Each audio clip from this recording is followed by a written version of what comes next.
Hello, and welcome to the final episode of Book Buzz for 2021. We would love to share with you our favorite books of this year. Mic drop.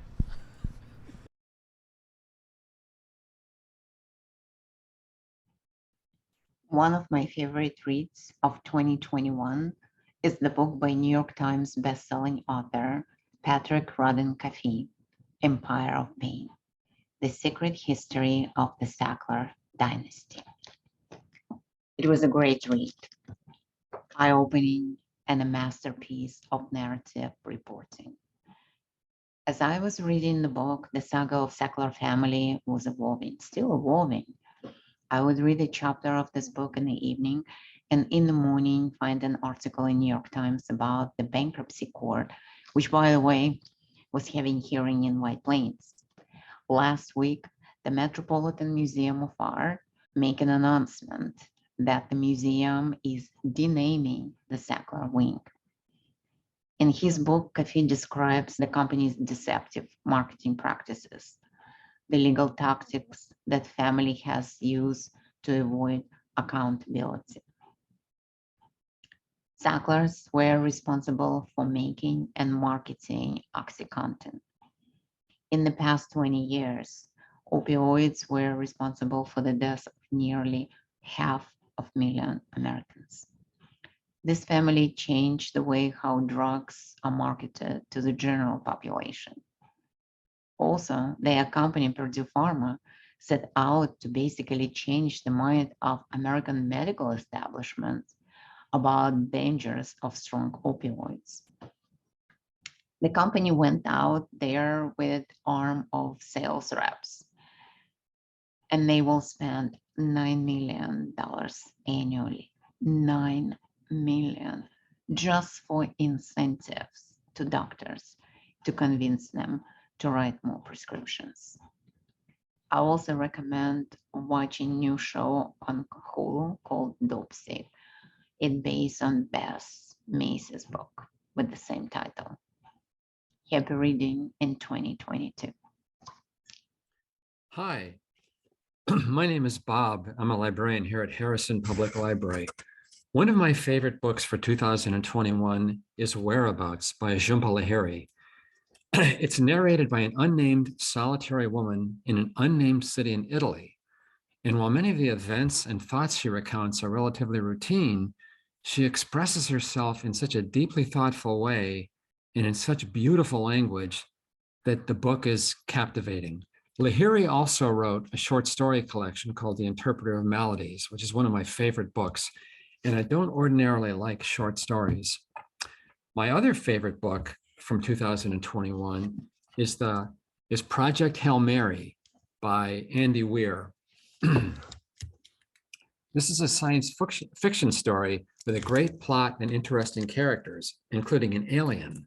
In the story, Rylan Grace, a junior high science teacher and former microbiologist, is recruited by Ava Stratt, head of a UN task force, to help figure out why the sun is dimming to the extent that a new ice age is coming within 30 years unless something is done about it. So he's sent on this mission with two other astronauts, and something goes terribly wrong. And Rylan Grace must solve constant technical problems, including adapting equipment to be used in ways it wasn't designed to perform, reminiscent of the real experience of the crew of Apollo 13. And I love the way he introduces an alien and characterizes him and the world this alien came from. So I really recommend these two books. Thanks, Bob. My favorite read of 2021 was Jennifer Ryan's The Kitchen Front, but I spoke a lot about that during our last book buzz, which you should totally go back and watch. I'll just say it was very much a right read at the right time for me. It's a story about women adjusting to a new normal and how they found happiness and friendship despite the hardships of their time, which spoke a lot to me given the times that we're living in. Instead, I'll talk a little bit more about my next favorite book from this year, which was Sea of Rust by C. Robert Cargill. In this dystopian sci-fi novel, humans have been extinct for years and robots are struggling to survive in the aftermath, with failing parts and no replacements. Framed as a Western, our lone hero is Brittle, a scavenger who pillages other bots on the verge of malfunction. When one of Brittle's core parts becomes damaged, it becomes a race against time to find a replacement before she herself malfunctions. I'll admit, I didn't love the book at first because after reading novels like Clara and the Sun, it's difficult to embrace a robotic protagonist that doesn't have a narrative voice distinguishing itself as such. Brittle sounds altogether too human. But as I read further, I really enjoyed how Cargill slowly builds up the setting by describing the fall of humanity and how robots came into power only to lose it, to infighting between giant mainframe AIs with competing philosophies. Furthermore, the action is a thrill to read. Cargill writes unique standoffs by paying constant attention to his characters as robots. Running away from an armed pursuer in an open field is very different when you can run a randomizer code for your path. If you're looking for a different kind of Western that's built upon a well-considered sci-fi foundation, Sea of Rust is for you.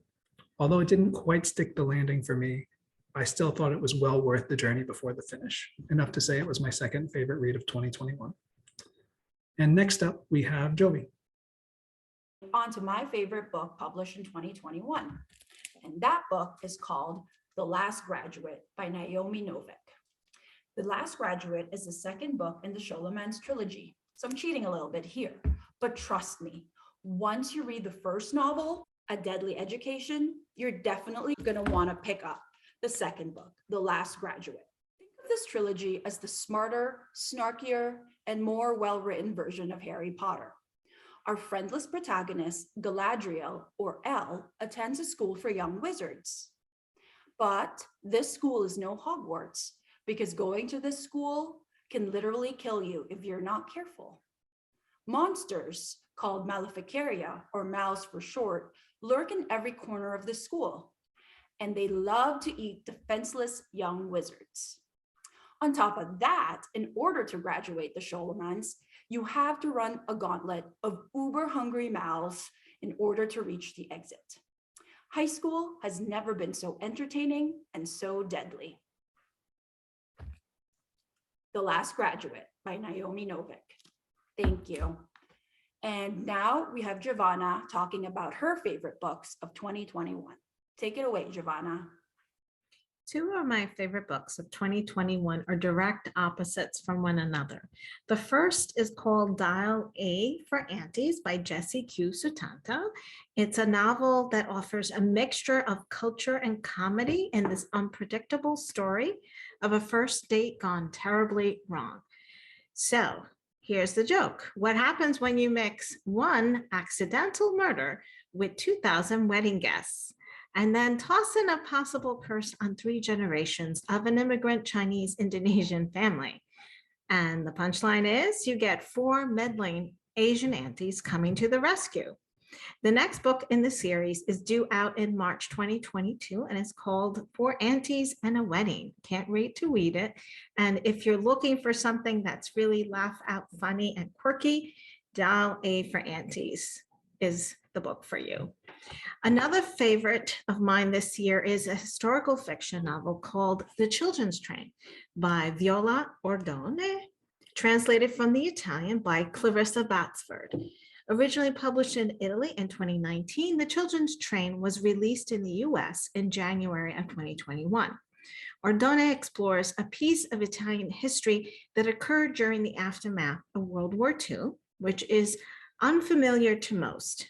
The temporary relocation of young children from southern Italy to northern Italy for an opportunity to spend the winter months with an adoptive family. Aside from the historical aspects of the novel, it is a story about the power of music, a mother and son struggling to make peace with one another and the consequences of their actions.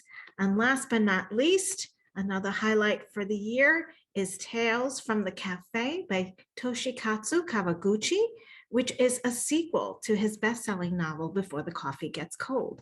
Translated from Japanese by Geoffrey Trousselot, it is whimsical and beautifully written, featuring 4 new characters who wish to travel in time to see a loved one. At the heart of the book is the search for happiness. The message is that everyone is allowed to be happy and that live the life that brings them joy. On that note, We wish everyone a happy new year filled with great reads that bring you happiness. Thank you. Happy holidays!